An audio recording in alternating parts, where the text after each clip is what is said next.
The following content is provided under a Creative Commons license. Your support will help MIT OpenCourseware continue to offer high-quality educational resources for free. To make a donation or to view additional materials from hundreds of MIT courses, visit MIT OpenCourseware at ocw.mit.edu. Okay, let's get started. I hope everybody had a great long weekend. I'm teaching today, and today we're going to be talking about transactions. Just to recap where we've been so far, Taj has sort of explained signatures in Bitcoin, in particular RSA and ECDSA, and told us a little bit about Merkle trees. And so these are some of the underlying primitives that we need to know about in order to understand how most of the blockchains today are constructed, okay? So we've spent a bit of time talking about the underlying primitives. Now let's start to put them together a little bit and to understand what goes into a blockchain. So if you recall, this is a slide that Tad has shown before, and I'm really sorry about this quadrant, but I don't know, I don't think I can control this individually. So we'll definitely post the slides, of course, but let me know if something is really confusing, just raise your hand. So this is something that you guys have seen before, and it's like a very sort of rough approximation of a hash chain, okay? So what we have here is this doesn't actually show the previous, but what we have here is we have some message, we have a nonce, such that when you hash these three things together, you get this hash value, which has a certain number of leading zeros at the beginning. In this case, it's 2 leading zeros. And when we construct the next block, we implicitly point to this previous block by including that hash inside of this when we produce this hash. So note that there isn't actually a physical pointer or memory address pointer type thing connecting these two things together. And note that this block does not actually contain the hash of itself, but we are sort of implicitly pointing to this by including the hash of this block in the following block. Okay, and so on over here. Again, this is a different message, a different nonce, and it includes the hash of this block instead of the one before. And by including the hash of this block, it's also implicitly including the hash of this block, because that's right here. And so what we're going to see is that if you change anything about the previous blocks in the blockchain, for example, if you change this message, then you're going to need to change the nonce in order to get the hash to compute right. It's going to be a different hash, and that change is going to trickle down through the entire blockchain. And so that's what makes these things what we call tamper-proof. The fact that there are these hashes are collision resistant, and so it's very difficult. You can't really compute something else. You can't change what's in the past without having it reflected in the future. So now let's go into a little bit more detail about exactly what this message thing is, okay? We've talked about the previous hash pointers, we've talked about the nonce, we've talked about proof of work, but what actually goes inside of a block? Well, we have this we've kind of been alluding to it, but what goes inside a block are transactions. We're trying to build a payment system here. So what do we need to have in a transaction? What should a transaction look like? Yes? Inputs and the outputs. Okay, inputs and outputs. Maybe even like a higher level here, like semantically, what do we want in a transaction? Yep? Sender, a receiver, an amount, like a message. Okay, a sender, a receiver, an amount. Anybody else? Transaction ID. Okay, an ID, some way of referencing it. Anybody else? Yep. Like a proof that it's like a legit transaction. A proof that it's a legit transaction. Right. So exactly. So what we need is those things that you guys just said. We need to know the amount, how much of this coin we're transferring. We need to know where it's coming from, and in particular, we need an authorization of some sort that user actually authorized this spend, and we need who we're paying. And so unfortunately, this is in the dark part, but this is sort of like a little rough sketch of a transaction. And we have Alice, who's spending $5 to Bob, and we have this authorization here, okay? And this authorization, given we just learned about signatures are a great way to do authorization because it's something that only Alice can produce, right? So I don't know if you can see this, but there are question marks here. So what should Alice sign to show that she authorized this transaction? What do you think would be a good thing? What is a good message for her to sign for her to indicate her authority, her desire to produce this transaction and spend her funds? Private key. Her private key? Yeah. She should sign her private key? Okay. It would be the whole transaction. The whole transaction? Okay. So let's talk about signing the private key. Let's say that she did sign her private key. Okay. The problem with a signature is that in order to tell if a signature is valid, you need the thing that you signed. So she would have to include her private key, which would then share her private key with everyone, which isn't really a good way for her to use her public and private key. She could certainly sign the transaction. And the nice thing about signing the transaction, this is all blue indicating that she's signing it, is that she's signing all three of these things as well, right? She's saying, I want to pay Bob $5. Now, what's a problem with signing the transaction? Yes? You just keep using it if you were Bob. So that is an excellent point. You could keep using it if you were Bob, and we'll get into that a little bit later. But another problem here is the way that I've shown it right now, she's signing the signature. The signature is kind of part of the transaction. And so you want to make sure that you're not, when you sign a transaction, you're signing everything but the signature, right? Because you can't produce the signature. You can't sign the signature without knowing what the signature is. It would be like a whole new type of proof of work on the transaction. So I don't know if you can see this, but this says transaction minus signature. And in fact, we can even make that a little bit easier by turning that into a hash of the transaction, not including the signature. Because that sort of brings the message down to a smaller thing. And from what we know about hash functions, you can't really, given a message, and a hash of that message is difficult to produce another message that would hash to the same thing. So this hash serves as kind of an identifier for the transaction as a whole. In fact, Bitcoin uses the hash of this as the transaction ID. So this is how we refer to transactions. And it's a nice small thing to sign, which indicates Alice's intent to spend her funds. So one thing that I kind of want to go into a little bit is that there's a couple different ways for thinking about transactions and what transactions actually look like and how they're stored and how we sort of specify coins. And the most natural model to me anyway, not to everybody perhaps, is what I call the account-based model. So it's kind of like what we were doing before when we saw the banks and we were talking about banks keeping track of how much funds people have. And this is sort of how you and I might think of our own bank accounts. I think of my bank account as having a certain amount of funds in it, right? And so in the account-based model, users have certain amounts or balances associated with their usernames. And when a transaction comes in, like Alice wants to give $5 to Bob, then what might happen is that the nodes in the network, which are all maintaining sort of in a unified way this balance sheet, will end up saying, okay, Alice had 10 and Bob had 0. Alice wants to give $5 to Bob. Let's subtract 5 from Alice's account and give it to Bob. And so what the nodes would do here to see if this transaction was valid would be they would check the signature to make sure that Alice actually authorized this transaction. And they would also make sure that Alice had the funds to spend. And in the account-based model, the way that you check to see if Alice has the funds to spend is you literally look at her balance and you look at the amount she wants to spend and you make sure that if she spends that amount, the balance won't go below 0. So this is actually the model that Ethereum uses. It's not the model that Bitcoin uses.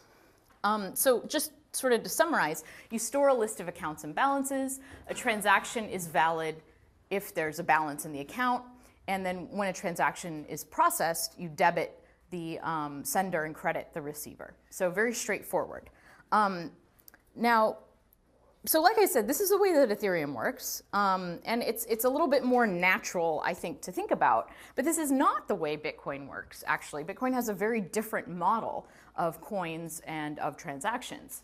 And I think when I was learning about how Bitcoin worked and how Ethereum worked, I found Bitcoin's model a little bit unnatural until I went through this exercise of thinking about something called replay attacks. And this is what Isan mentioned earlier, right? Which is when you have this transaction and you send it to the network and the network processes the transaction and debits Alice and credits Bob.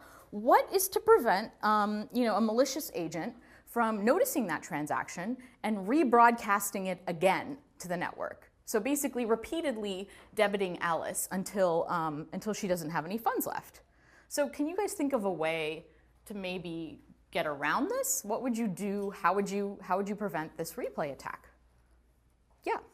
If you can add like a specific ID to the time, for instance, in the transaction, then you can hash it and do the same. So one thing is adding a time. Sure, time is a little bit tricky because of the nature of the system. Maybe but a time is like a pretty good idea. A unique number of some kind certainly would help, because that way, if you saw a transaction with the same with the same number, then you'd know, okay, this transaction has been seen before. This is a repeat. This is a rebroadcast. This is not something I should process. Ethereum actually does something like this. There is sort of this number included in every transaction. But the tricky part about the way that Ethereum does this, and we're going to learn more about Ethereum later on in the course, we're going to have a guest lecturer come in and teach us about that, is that it requires you to keep track of all of the numbers you've seen. And you have to do this per user. And so all the nodes in the network have to keep track of all of the nonces that they've seen per user. And so, if a user uses Ethereum once and then goes away, all of the nodes have to keep that state forever, essentially, just in case, someone comes back and rebroadcasts another transaction. So Bitcoin, like I said, and I keep saying, does something, and there's nothing wrong with this model. We'll sort of compare and contrast. Like I said, it's what Ethereum uses. But I think that this was part of the motivation for why Bitcoin was designed the way that it was. And so Bitcoin uses this idea called unspent transaction outputs. So you'll notice, like over here, we don't have any notion of a coin per se. They're just amounts, and amounts are debited and credited. And if Alice spends to Bob and Alice spends to Carol, and they come in different orders, either one could happen first. There's no notion of like Carol gets these coins and Bob gets these coins. But Bitcoin is a little bit different. All coins are not the same. And when you're spending, you don't just include an amount, you refer back to the specific coin that you are spending. Okay, so you actually have to refer to a coin in order to spend it. And this is the really weird part. Coins are created or destroyed, consumed, and then new coins are created every transaction. Okay, so whenever you spend your Bitcoin, you have to spend it in its entirety. That Bitcoin is then destroyed, and new coins are created. And there's a rule in the entire system that a coin can only be spent once. So let's go into we'll go into exactly what that looks like in a transaction, but I want to know if there are any questions about that first, about that idea. Yes? Aren't coins like fungible? So how would you spend, what if you spend like maybe a little bit of a coin on like some candy or something? Yeah, that's a great question. So the question is, aren't coins fungible? So first of all, coins aren't fungible, actually. They're very specific. You can like see a coin, but you can, like the question about what happens if you only want to spend part of a coin is a great question, and we'll see how you do that in the way that the transaction is constructed. But the short answer is, if you want to spend part of a coin, you have to spend the whole coin, spend the part that you want to someone else, and then spend the rest of it back to yourself, creating a new coin in the process. Yes? Coins are consumed and create new ones, and who will own the new ones? Whoever you say should own the new ones. So a transaction consumes coins and creates new ones as payment. And as the creator of that transaction, as the spender, I will decide who should get the new coins. And I'll show you details of this in a moment. So you say coins, but do you actually mean like the full balance in the account, right? No, not exactly full balance in the account. So let's go a little bit further to look at what's happening here, because Bitcoin doesn't actually keep track of balances. So let's take a look at what a transaction actually looks like, okay? So a transaction has many different parts, but we're gonna focus on two parts, which is the inputs and the outputs. And here I'm showing a transaction with one input and one output, okay? Now, an input actually refers back to another transaction's output. So let's assume, and we'll get into how this is done later, but let's assume that there are coins in the system, okay? Let's just assume that some coins have been created out of nowhere. Let's say in particular that maybe 12.5 coins have been created out of nowhere, and so there's a transaction that outputs 12.5 coins to Alice. And Alice wants to spend those coins. And so Alice would create a new transaction that points back to the transaction where she received those coins. And the way that she points back to that is using the transaction ID of the previous transaction, which you remember is just the hash, the index, meaning which output of the previous transaction she's intending to spend, and something called a script sig, which is her authorization to spend that output. So this is how Alice refers back to the output she wants to spend. And when I say coin, I'm referring to outputs, okay? So outputs can be for different amounts. Output, you could create an output. You could spend 12.5 coins and create many different outputs of many different amounts and send them to different people if you wanted to. So this is the format of a transaction. There's an input which points back to a previous transaction's output that you're intending to spend. And then the way that you spend it, you're consuming that output essentially by pointing back to it with this input. The way that you spend it is by producing a new output. Okay? And again, this transaction just has one input and one output. It could have many. And the output that you produce has something called a script pub key. What the script pub key is a way of specifying the conditions under which this output can be redeemed. So in its simplest sense, you might have the script sig merely be a signature, just Alice's signature saying, I have the right to spend this. And if Alice is spending to Bob, then maybe the script pub key would actually just be Bob's public key. And the implied meaning there would be anyone who could produce a signature of the corresponding private key with that public key could then spend this output. One thing is that these two things together, the previous transaction ID and the index, serves to uniquely identify an output. So these two things uniquely identify some money to spend, okay?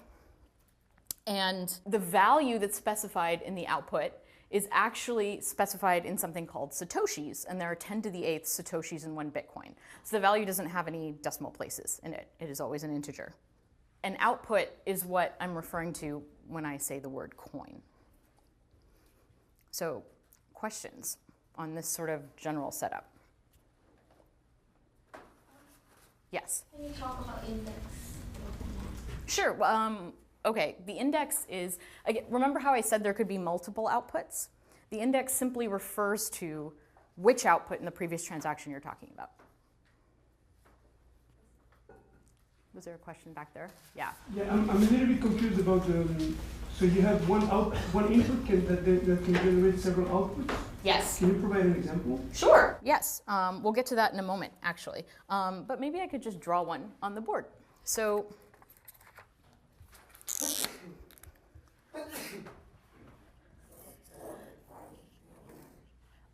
so you could certainly have a transaction that has multiple outputs, okay? And so this input here would refer back to some previous transactions' outputs. And let's say that this was, for example, 20 Bitcoin, okay? Then this needs to consume 20 Bitcoin. And it can spread that 20 Bitcoin out in any way that it wants. And there's some details here that we're going to get to in a moment. But basically, you have that 20 here. You could send 5 here, 10 here, 5 here. And each of these outputs would have its own script pub key, its own rules for how to redeem it. And each output has its own amount.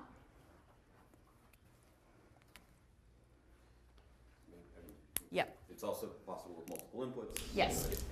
Yeah. Yes. So where does like the name like chain come from? Is it more like a tree or is it? That's a good question. So if you go back to the slide where I sort of was showing, this is where the name chain comes from here. So what we're talking about right now is what goes inside each block. And what goes inside each block are transactions. So for the moment, you can pretend like each block only has one transaction in it, but a block can contain a set of transactions. But the chain part comes from how we actually chain these blocks of transactions together. Okay. So let's talk about script SIGs and script pub keys a little bit more. So script pub keys, like I said, are in the outputs, and you can think of them as predicates. So script pub keys specify a predicate on how someone can redeem this output. Okay, so remember, a transaction can have multiple inputs, multiple outputs. Each output has its own script pub key. Script SIGs, which are in the inputs, help satisfy the predicate that's specified in the script pub key. So we would have a script pub key here.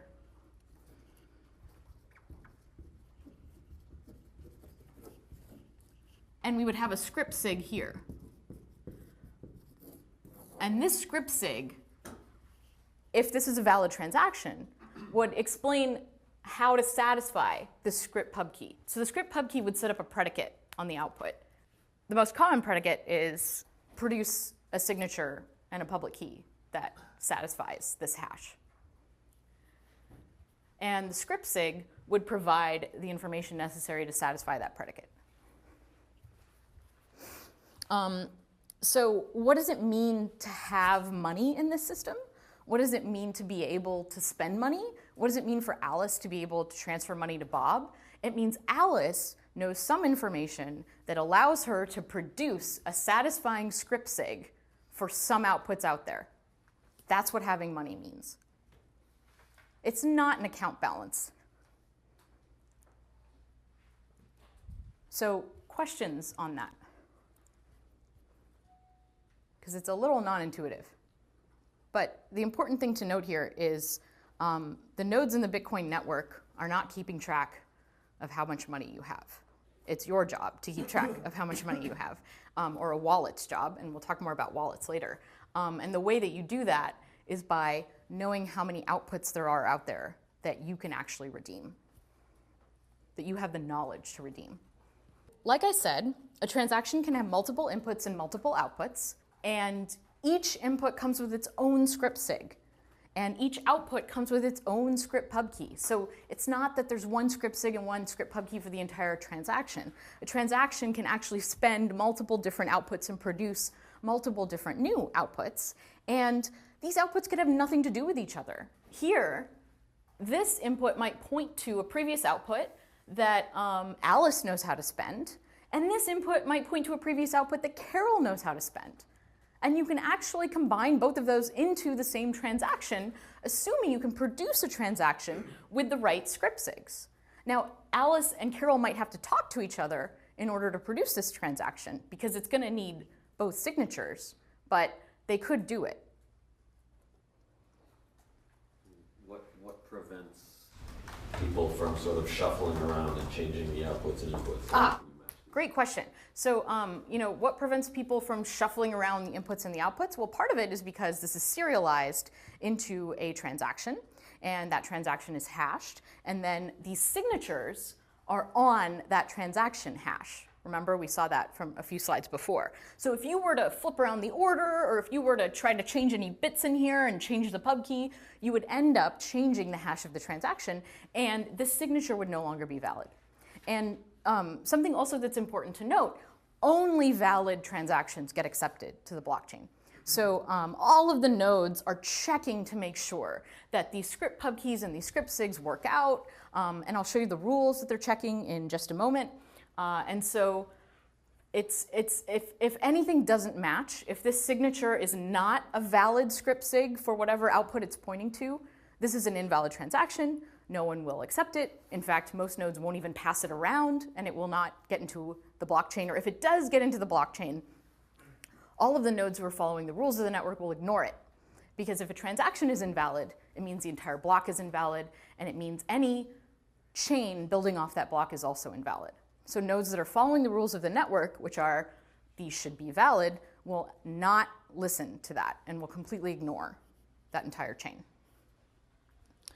So here's another visual of sort of what it looks like to have, and this is not what the blockchain looks like. I want to be clear.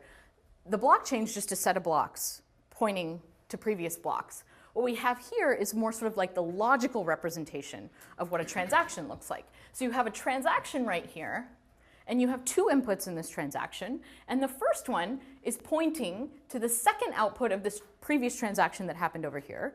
So this transaction has a hash, and maybe this is the hash of the entire transaction. And so in order to spend that output over there, you specify the hash, you specify the index, so 0, 1, 2, you specify this index right here, and you provide a script sig that will validate according to whatever the script pub key is for that output. So note here, this transaction doesn't care what those outputs are at all. It's not using those. It's not looking at those. Someone else might spend those. Someone else might not spend those. It's just spending this one right here. And in the act of spending this one right here, it doesn't make those other ones invalid in the simplest form. Those could still be spent by someone else. So outputs are consumed separately. So here, it's pointing to a different transaction, a transaction with this hash. And so it specifies the transaction ID, and then it specifies which output in that transaction it's spending. In this case, it's the third one, so it has index 2. And it provides a satisfying script sig for this output, which might be probably is totally different than the satisfying script sig for that output. So this is what this transaction has to specify in order to spend those outputs. And it can produce whatever new outputs it wants to produce under certain rules. So in that example, that whole box, though, actually points to something else that's not these two boxes on the left, right? This box, what do you mean when you say points to? Blockchain sequence. Yeah. This is something that will be inside of the blockchain, inside of a block in the blockchain. So this doesn't actually point to anything. It contains hashes, like literally it just contains these bytes, these hashes, of the transactions that it's spending. And those are kind of like a pointer in a sense. But when it comes to the entire blockchain, this is one part of one block. Yeah, I know. Can you guys see this at all? Can you still see that or no? Okay, good. Okay, great. Yeah, you had your hand up. In earlier slides, you showed what a transaction looks like, and that at the bottom you had a signature, which is like yes. Hash of transaction signature. Like, is that signature the same as script sig, or no, that was sort of more like an idealized transaction. So this is what a transaction actually looks like. So the script sig is still inside the transaction. So the script sig is inside the transaction, but when you sign the transaction, you don't sign the script sigs because the script sigs include the signature of the transaction. And it's important to note the script sig includes the signature of the transaction as a whole, not just this part of it. This actually has led to, we're not talking about it now, but like that was sort of there's bugs involved with that. Right? Yeah, we're not going to talk about malleability. Okay, yes. Yeah, what prevents two different transactions pointing back to the same output? Great question. So, okay, I said that there's this rule that outputs are supposed to only be consumed once, but I could definitely produce another transaction which points back to that output. I could send it to the network. And what would happen is the nodes in the network, assuming they're following consensus rules, would note that this had already been spent. So if they've already seen a transaction, a valid transaction that consumes an output, they will not accept another transaction that tries to spend the same output. That's what's known as a double spend. And so all the nodes in the network together are maintaining this rule. Isn't it going to be kind of hard to traverse backwards and figure out what's pointing to that? Great question. Yes, this seems kind of annoying, right? Like you see this transaction and okay, there's some random bytes in here and some, a signature, and how am I supposed to figure out what this goes to, right? How am I supposed to figure out, whether this is a valid transaction, whether it's been spent or not? And the answer is that every single node is maintaining a lot of data structures in order to make this faster. And in fact, they're maintaining a data structure called the UTXO set. And I'll tell you a little bit about the UTXO set in a minute. But really, I'll tell you how it's created in a moment. Yes? Plan on going into like transaction fees and how these transactions translate to the blockchain itself? Sure. So I'm not going to go into how a block is, what a block is composed of. I'm not going to go into what a block is composed of, but we will tomorrow. Yes. Yes. Just to confirm what he asked, so script sig is not unique to the index. It's unique to the transaction. I'm sorry. Could you say? Yes. Or like, is it like unique for each index? Yes. There's a different script sig for each input. There's a different script sig for each input, but that script sig signs most of the transaction. So the script sig, there's a different one because different outputs could have different satisfying conditions, but the script sig has to sign a message, right? Or has to produce something. Actually, we're going to go into a few specific script sigs, and I think it'll be a lot clearer exactly what this is, because it's not clear right now what goes in the script sig or in the script pub key. So this is sort of like a logical representation of what a transaction looks like. It refers to the previous transaction that it's spending from. And the important things to note here are you can spend. You don't have to spend all of the outputs in a transaction. You can just spend one, but you must consume that output entirely and produce when you produce your new outputs. And so this is what's actually, like, this is the JSON representation of a transaction in Bitcoin, okay? And so this is probably pretty hard to read, and I don't think it's worth it to try to look at everything in great detail. But when we have the slides up, you can take a look at this, and this is literally what goes inside a transaction. And there are a few fields that I'm not talking about here. One is the version, and another is the lock time. And I think when we talk, these scripts, the script pub key and script sig can actually get quite interesting and quite complex. That's what makes Bitcoin so cool. And I think when we get into that discussion about all the different things that can go into that, then we'll talk a little bit more about what lock time is. But the short answer is the lock time tells you at what point in time this transaction is valid. So until that lock time happens, the transaction is not valid and can't be included in the blockchain. So this transaction has a lock time of 0, meaning it's valid immediately and can be included in the blockchain. So here this has one input. The input has the transaction ID and the index. So that's 0, so it's spending the first output of whatever that transaction is. And it has some script sig, which is empty. And then this is the output that it's producing.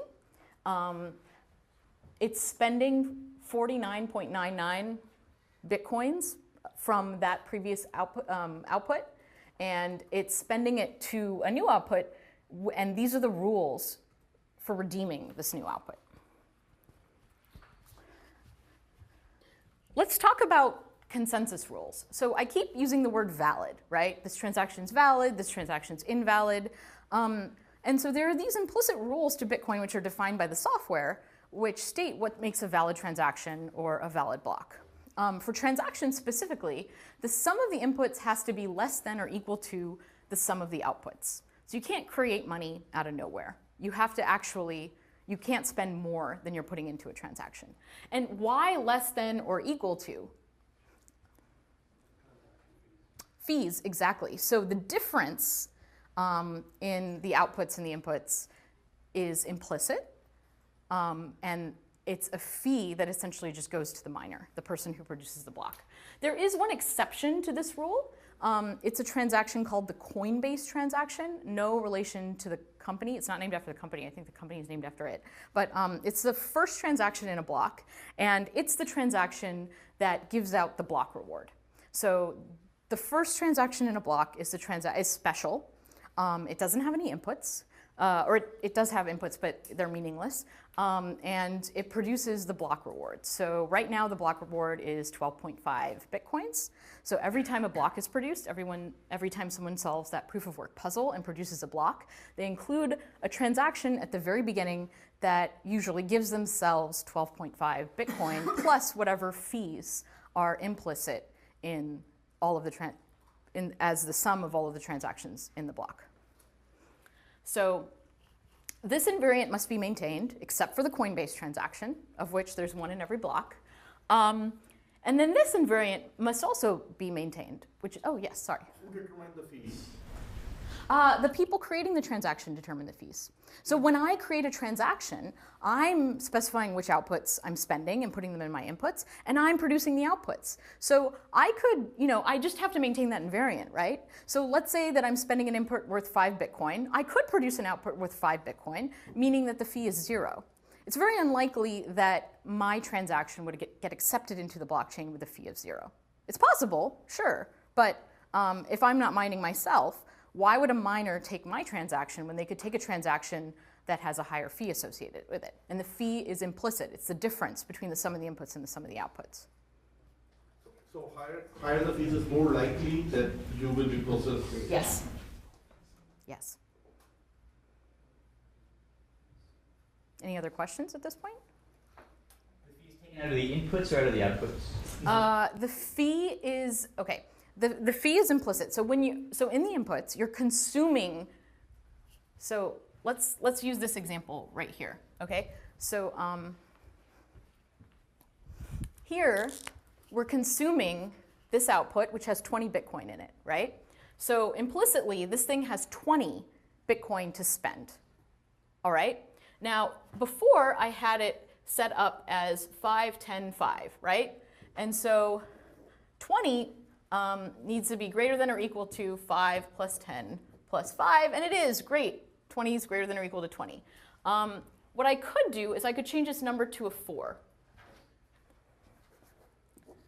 And so what this means is, notice that this adds up to 19 now. Where did that 1 Bitcoin go? That 1 Bitcoin implicitly goes to whoever produces the block in which that contains this transaction. Greater than? So it's greater than Oops. some of the outputs. No. Yeah, you're right. Sorry, that should be greater than or equal to. Sorry about that. So another invariant that needs to be maintained is that this output has not already been referenced in another transaction, in another valid transaction. And then, as I alluded to, a final invariant is around the lock time. So let's go into an example of how this actually works, this script sig and script pub key thing. So I haven't really gone into detail yet about what this is. I sort of implied that this specified a key and this specified a signature, but what does this actually look like? And I mean, I think this is really, really interesting, actually, because Bitcoin lets you specify lots of different script pub keys and lots of different script sigs. And so this gives you this kind of flexibility so that you can program in different kinds of conditions on what it takes to redeem a transaction. So we're just going to talk about a couple very simple ones, because to get into sort of more complex stuff, we need to go really deep into this word script. So basically, the script pub key and the script sig are composed of opcodes. So Bitcoin has a little less than 200 opcodes, and you write Bitcoin scripts using these opcodes. So let's talk about the most common Bitcoin script, which is pay to pub key hash. So the idea here is you want to send money to a public key. So Alice has Bob's public key, and Alice wants to pay Bob, and so Alice wants to send money to Bob's public key. Well, the reason that this is called pub key hash, public keys are kind of big, and there's this nice, you can kind of like make this nice observation that you don't necessarily have to put the whole public key in the output. You can put a hash of the public key in the output, and I think Taj already talked about this when he was talking about Bitcoin addresses. So the script pub key is instructions on how to verify a signature of a public key that has been hashed. And the script sig is that signature and the actual public key, the preimage of the hash public key. And this is what that looks like. So this is literally the script pub key for a pay to pub key hash input or output. And this is literally the script sig that you would use to redeem that output. So this right here would go inside one of these, and it would set the conditions under which you could redeem this output. And this right here would go inside the input of the transaction that's redeeming it. And let's take a look at how this actually works, okay? So what the Bitcoin script interpreter does is when it's evaluating whether or not a transaction is valid, it takes a look at the input, and it looks at which previous transaction it's looking at and which index the output is. And it grabs the script pub key. Well, first of all, it makes sure that output hasn't already been spent. Then it grabs the script pub key, and it takes the script sig, and it puts them on top of each other just like this. So that's the script sig up there. This is the script pub key down here. And then it runs this combined script through the Bitcoin script interpreter, which is based on a stack model. So it starts pushing things onto the stack. It starts at the very top, and it starts pushing these items onto the stack and evaluating them. And so the rules are that constants get pushed onto the stack, and then operations, and these things right here are operations, op dupe, op hash 160, op equal verify, and op check sig. These are all Bitcoin opcodes. Operations have different rules as to how they're evaluated and what they consume off of the stack. So the first thing is a signature. We're going to pop the signature and push it onto the stack because it is a constant. So this would be the signature that Alice might produce in order to spend her output. Then same thing with the pub key, because the pub key is also a constant. Then we're going to take this first, now, okay, we're done with constants for the moment, and the next thing on the stack is op dupe. Op dupe does basically exactly what it sounds like. It takes the thing that's currently on the top of the stack and it duplicates it. So the way that we consume op dupe is we take this pub key and we create another copy of the pub key. The next op is op hash 160. Also does exactly what it sounds like. It takes what's on the top of the stack, it hashes it, and it pushes that hash onto the top of the stack. So after we run op hash 160, this is what our stack will look like. Next thing is a constant. So we take that constant, which is which is the hash of the pub key. So this is the address that this money is being sent to, essentially. And we put that on the top of the stack, and then we run this operation called op equal verify. Whenever an opcode ends with verify, it means that it's a little bit special. It means that it has the ability to, if it fails, break out of the entire script execution and immediately cause transaction validation to fail. So op equal verify does what it sounds like. It checks to make sure that the two things on the top of the stack are equal. And if they're not equal, then it immediately fails validation. So you'll note that what the two things at the top of this, let's go back to what the two things on the top of the stack are right now, okay? So we pushed the sig, we pushed a pub key, we duplicated that pub key, and these are from the script sig. So this is from whoever's redeeming the transaction, okay? So whoever's redeeming the transaction has put a copy of this pub key on there, and now that pub key is on the stack twice. We hashed the pub key, and then we pushed the hash that was specified in the part of the previous transaction that set up the rules for how to spend this, okay? And then op equal verify makes sure that these things are actually the same.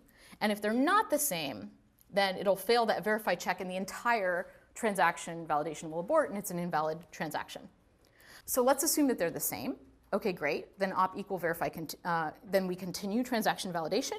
And now we're left with this. Op check sig, pub key, sig.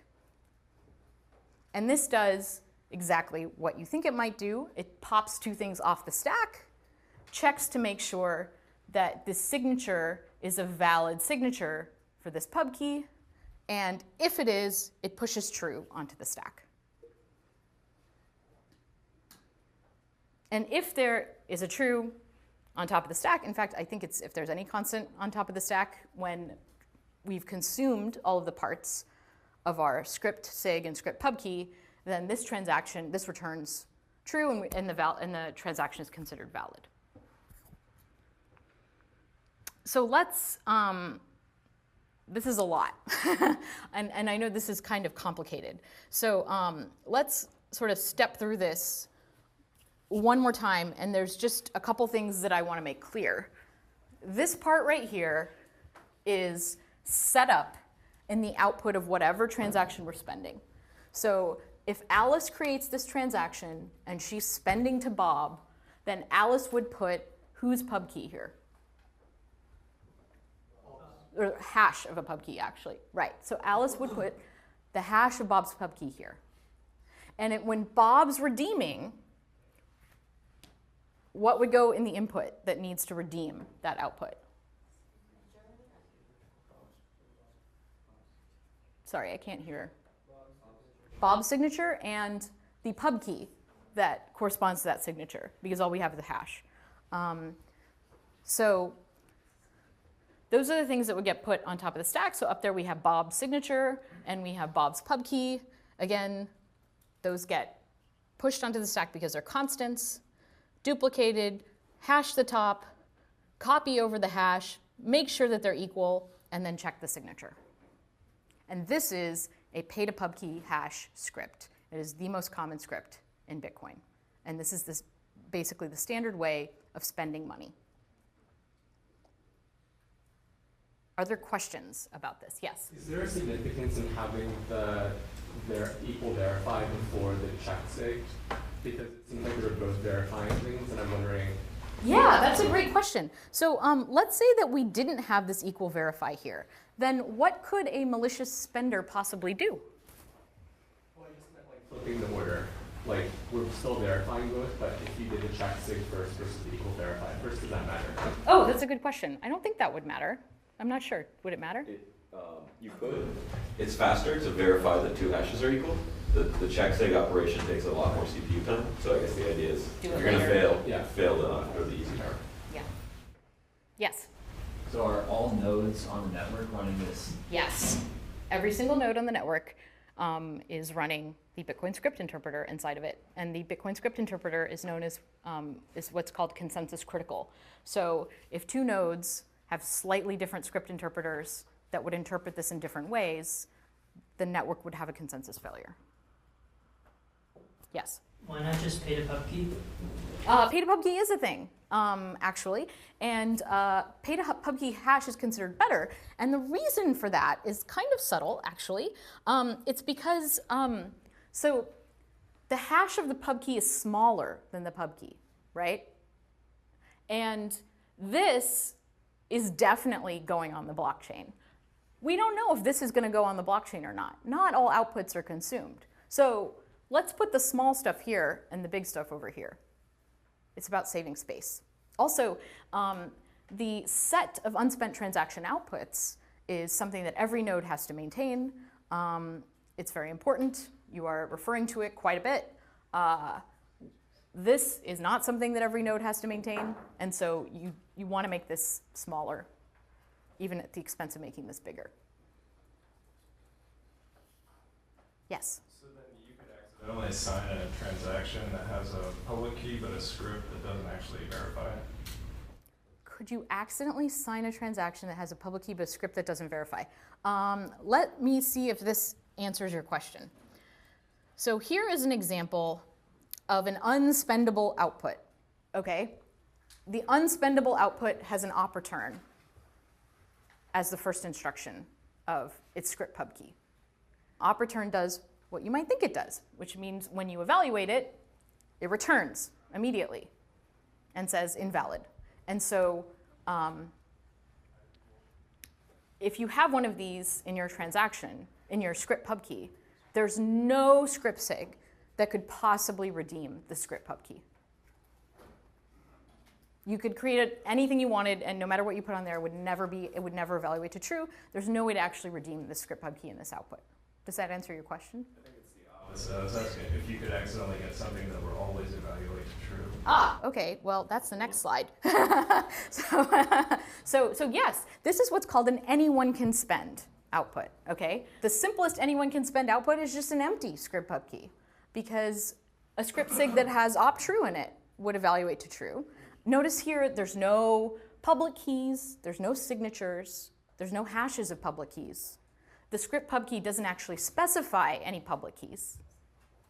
And so, but when you evaluate this right here, you'd push op true onto the stack, and then you would finish, and there would be a true. Op true would push a true onto the stack, and then when you finish, there would be a true on the stack, meaning this is valid. Another way you put the op true in the output script as well. Yep. And then you wouldn't have to push anything. Yep. Yeah. So this is an anyone can spend output, and this is a no one can spend output. And yeah, there's no public keys in here. There's no signatures in there. So you can totally create outputs that have nothing to do with signatures, or maybe need to verify multiple signatures, which we're not going to go into right now, but is also possible. Yes? Script sig can have operations in it? Yes.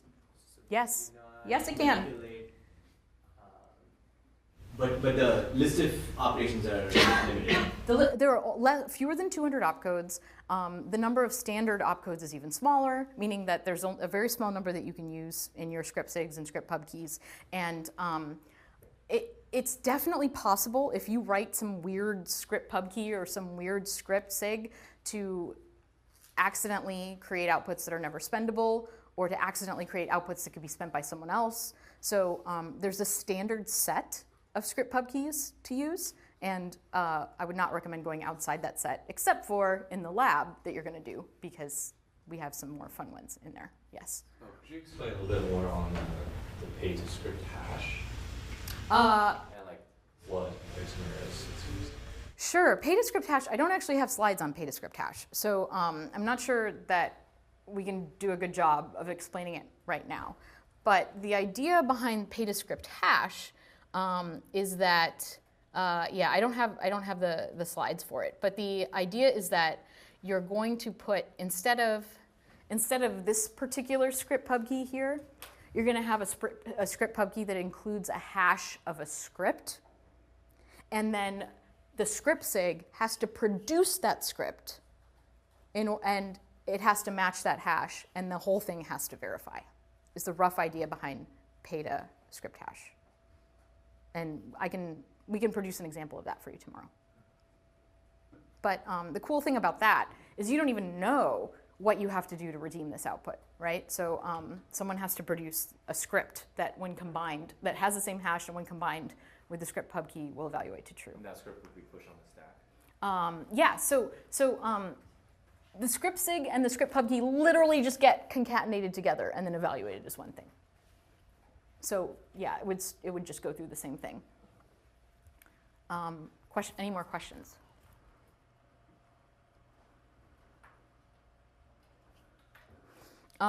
So what do you guys think? Is this good? Is this bad?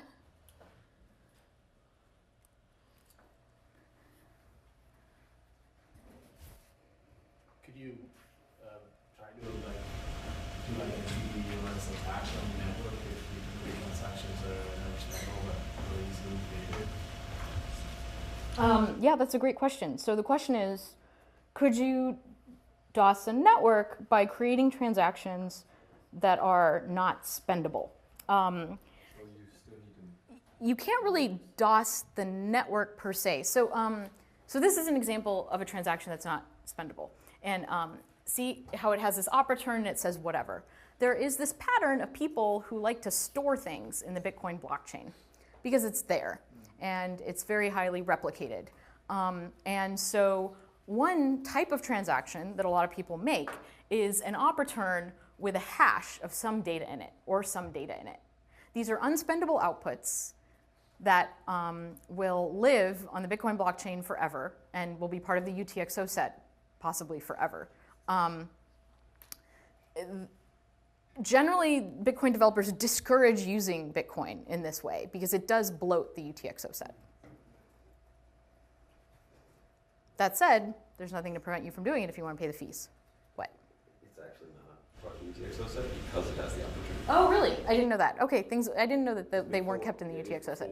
They would just make the key hash into whatever they did in 1 foot, and that would blow the UTXO set. So it's like, well, this is better. Okay, I didn't know that those weren't included in the UTXO set, so that's good. So then it doesn't blow the UTXO set, it just goes in the blockchain, and you paid the fee to put your transaction in the blockchain, so good for you. Yes? So what's the architectural logic for having a specific set of opcodes that Bitcoin can run? Why not use a more general programming language? Is it just out of control? That's a great question. So why have this weird opcode thing, right? I mean, what kind of sense does this make? So the problem with a general programming language is it's really easy to shoot yourself in the foot. It's really easy to write a program that you think, how many of you have had a bug in your program ever? Please, all of you should probably raise their hands, right? And how many of you have had bugs in your program that showed up a lot later than you thought they would when you thought your program didn't have any bugs, right? So these things, once you put them out there, these script pub keys and script hash, once you put these transactions out there, they're out there. You cannot take them back. Well, not easily. And they might execute in ways that you didn't anticipate them executing. The more complicated the script you write, the more likely it is that there's some hole in your script, some way of satisfying it that you didn't anticipate that could end up stealing your money, right? So with a general programming language, well, you might think, oh, well, at least, these opcodes are super tricky and weird and I don't understand them. At least with a general programming language, I'm more likely to write correct things, right? Actually having this strange opcode language has a lot of benefits. So number one, it's not Turing complete. You know exactly how much CPU it is going to take to run these scripts because of the nature of the opcodes and the language. There's no for loops in here. You can't just run a while that takes forever.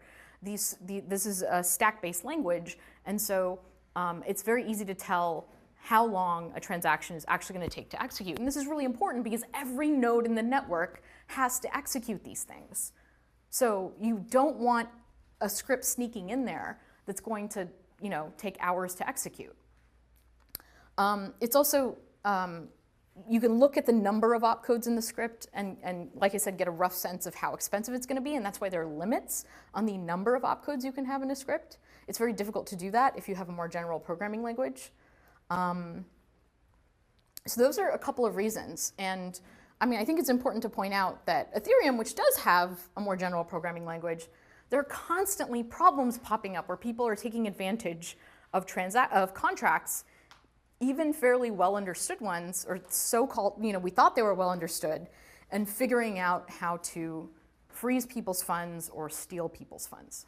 So that's the motivation behind this sort of strange stack-based opcode language. Are there any other questions? Yeah, back there. You talked about unspendable transactions, outputs. Outputs, yes. Could you comment on colored coins? Oh, colored coins. No comment on colored coins. I don't understand them well enough to talk about them right now. Yeah. What did you? I would say one other thing. Most of a lot of the cool opcodes are disabled. So it's like very limited. It seems like there's a list of, here's all these opcodes. Oh, I can multiply numbers together. That's disabled. It's in there. Yeah. And I do want to stress, when you're dealing with real money, so not in the lab for this class, you want to stick with very standard scripts. You don't want to write super crazy, weird, tricky scripts. Or if you do, you want to get them vetted very carefully. Yes? Who is disabling and enabling these things? Great question. So there are two levels at which things can be enabled or disabled in Bitcoin.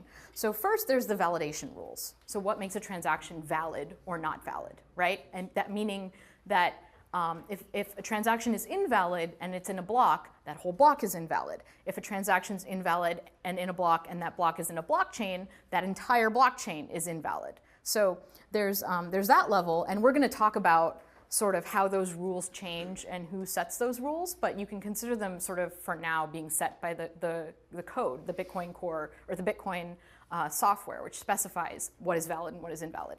But there's another level at which you can sort of adjust what sort of ends up getting accepted or not accepted, and that is what is transmitted over the peer-to-peer network. So there are transactions that are valid but are what's known as non-standard. And that transaction, if it gets into a block, that block is still valid, but the nodes in the network, if it sees that transaction, won't relay them around. So you'd have to like be a miner and actually decide, I want this transaction in a block, and mine that block. And if you do that, everyone will consider it a valid block, okay, fine. But no one will actually send your transaction around. And so if you're not a miner yourself, the odds of it getting into the blockchain are very low. And so those are the two sets of rules. The peer-to-peer rules are more restrictive than the validation rules. Okay, so we already kind of started talking about this a little bit. What are the benefits of UTXOs and what are the downsides of UTXOs? So one of the benefits of UTXOs is that, do you guys see how they help with replay attacks? I can copy this transaction and put multiple out there, but you're only allowed to spend an output once. And once you consume that output, that's it.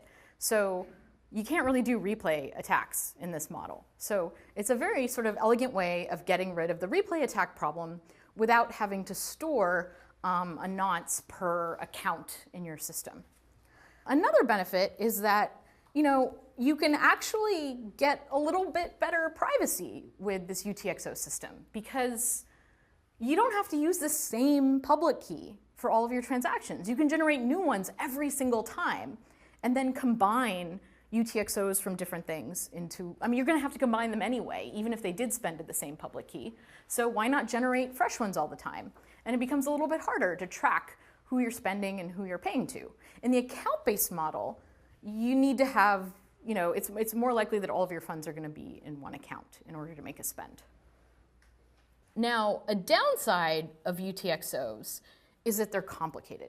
So when I first heard about UTXOs and I first understood how Bitcoin worked, I was like, why does Bitcoin work this way? This makes zero sense. An account-based model would be so much easier.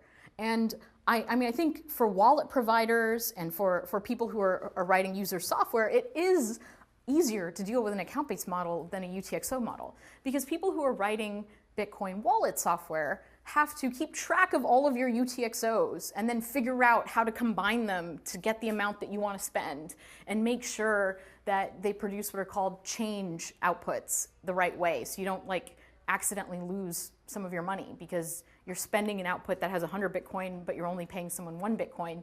You better make sure you have that 99 Bitcoin output in there going back to you, right? So it just makes everything a little bit more complicated. You can't just spend the amount you want to spend. You have to find these outputs and combine them in the right way and figure all of this stuff out. Another problem is around fungibility. So this is why I say that Bitcoin's not fungible, because of these outputs and the fact that you have to point back to the output that you're going to spend, which ends up creating what's called a transaction graph. So you can sort of see how things are chained together, and you can actually discern quite a bit of information about what's going on in the network. And in fact, the FBI has used the transaction graph in some of its cases around Silk Road to see where Bitcoin was moving. And there are many companies out there, Chain Analysis, Elliptic, that provide services based around the fact that Bitcoin's transaction graph is totally open, and so you can sort of see how coins are moving around. So in addition to the transaction graph problem, you kind of lose this aspect of fungibility in the sense that, let's say that I know that for whatever reason, these coins came from, let's say, a terrorist or something like that. You then know exactly where those coins are going, and you can kind of see the chain of transactions that come off of those coins. And it sort of creates a potential opportunity for someone to blacklist coins. Or you might decide that you like coins that were produced that are fresher than other coins. So there's this ability to distinguish between coins, which is a little bit troublesome because fungibility is generally considered a very good property for money to have, and this is not entirely fungible. But people are working on that. Any other questions? I alluded to this earlier, but every single node that's running the Bitcoin software keeps this data structure called the UTXO set. So these are all of the outstanding unspent transaction outputs. It's all of the coins in the system, all of the money in the system that's available to be spent. The way that this is computed is when a Bitcoin node comes online and starts to download the blockchain, they run through the blockchain and continuously add and remove things from the UTXO set to produce a UTXO set that is valid for whatever the last block is that it's seen. When a new block comes in, a node runs through the block and, again, removes and adds things to the UTXO set as necessary. Right now, there's about, 60 million UTXOs in the UTXO set. A lot of them, unfortunately, well, a lot by size, in terms of bytes of the UTXO set, a lot of them are very small and are unlikely to get spent very soon, so that's kind of a bummer. The UTXO set is about 3 gigabytes right now, I think, and so every node in Bitcoin, in addition to storing the blockchain, stores this UTXO set and uses this data structure to very quickly tell if a transaction is a double spend or not. Any questions about the UTXO set? Yes, SJ. How do you avoid having small transactions accumulate over time? That's a good question. How do you avoid having small transactions accumulate over time? I don't know the answer to that question. It's kind of a bummer. It's not really in people's interest to generate those transactions because you're creating, I haven't talked about how fees are computed yet, but fees are measured according to the resources that a transaction takes up in the system. Fees are measured according to the size of the transaction. So if you have to combine a whole bunch of tiny outputs in order to get a big enough sum, you're going to have to pay more in fees. So it's not really in your interest to produce a lot of these tiny things, but there's not really a good way of stopping it. And in fact, there have been services in the past, like Satoshi Dice and whatnot, that have created a ton of very tiny outputs and have bloated the UTXO set. I don't know, Taj, if you have any insight onto how to stop that from happening. Other than the fees, yeah. Better wallet software, a lot of it's unintentional. Yes? You mentioned that one of the pros is privacy and the ability to generate new hotkeys. Yes. But what does prevent you from, in the account-based model, prevent from generating new accounts? Like what's Yeah. So I'm not sure in the account-based model, we'll find out more about this when we get to the Ethereum section of the class, how you combine spending from different accounts. But Bitcoin makes it very easy to combine spending from different pub keys. In the account-based model, I could imagine it being a slightly more complicated process. But that's a good point. Yes, you could definitely create a lot of accounts with a lot of small balance, but if you want to spend a lot, you're going to have to somehow accumulate all of that spending. Remember I talked about how there is like one special transaction in every block called the Coinbase transaction, and this transaction does not have to follow all of the rules specified before. So this is kind of like a hard-coded exception into how Bitcoin works, that there can be this one transaction in every block called the Coinbase transaction. It is the first transaction. The Coinbase transaction has exactly one input, and that input needs to have certain field. This input does not point to a previous output, okay? This input is essentially empty. This is the transaction that doles out the block reward. So this is the transaction that the block reward used to be 50 Bitcoin, 25 Bitcoins, 50 Bitcoins, now it's 12.5 Bitcoins per block. This is the transaction that doles out that 12.5 Bitcoins plus the fees of the block. So it has exactly one input, and that input has all zeros for the previous transaction ID, and then FFFFF for the index into that previous transaction ID.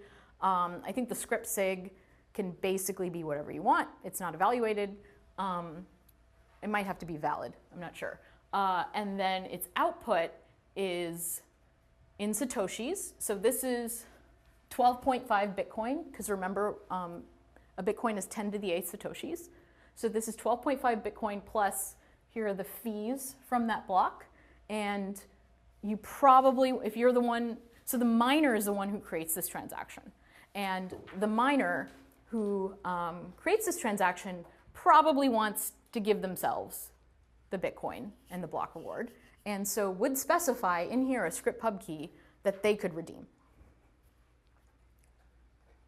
Note that this also has the nice property of making, well, I don't know if it's a nice property, but all the blocks that people work on are actually different, because in each block, the Coinbase transaction is going to be different because each person's trying to pay themselves for the different miners. Yes? What's restricting them to 12.5 Bitcoins? Ah, great question. So what would happen if a miner put like 100 Bitcoins in there? Any idea?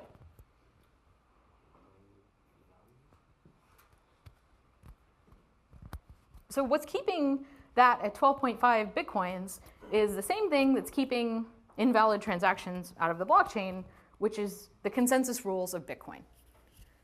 It says in the code that at this point in time, given the block height where we are, that number should be no larger than 12.5 plus the fees in the transaction. And if a miner put a different number in there, a higher, they can put a lower number, that's fine. They'll end up burning some Bitcoin, which is unfortunate, but if they try to put something higher in there, the network will regard it as invalid because the network is running a set of rules. And we are, in this class, going to get to what happens when you want to change that set of rules, which gets really tricky. But right now, assume that the network is running this set of rules. They're all checking, they're all validating. And so the answer is the network would reject this block if there was a higher number in there.